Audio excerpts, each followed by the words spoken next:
ပြီပါပြီစားလို့မျိုးလို့စိုးလို့ရပါပြီနော်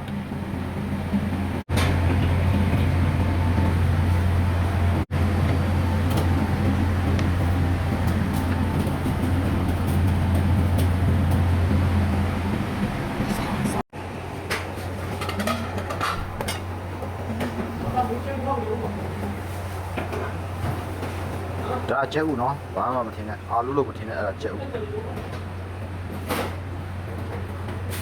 စားပလာတိုးလေးမိုးလေးတွေညူတီစင်စိမ့်လေးနဲ့အနီးရနဲ့ဒီနေ့စားရမယ်အစားအစာတွေပါဟုတ်တယ် special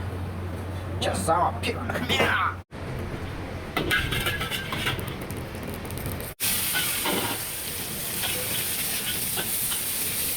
ဘာဘာ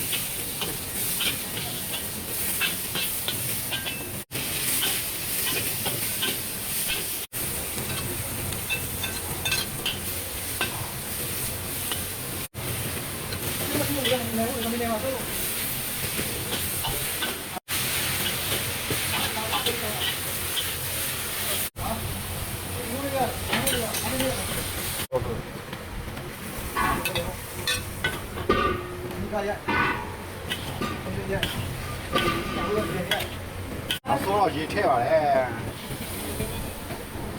ကျွတ်ကြောကနေရေလုံးပြုတ်ပြပါလေ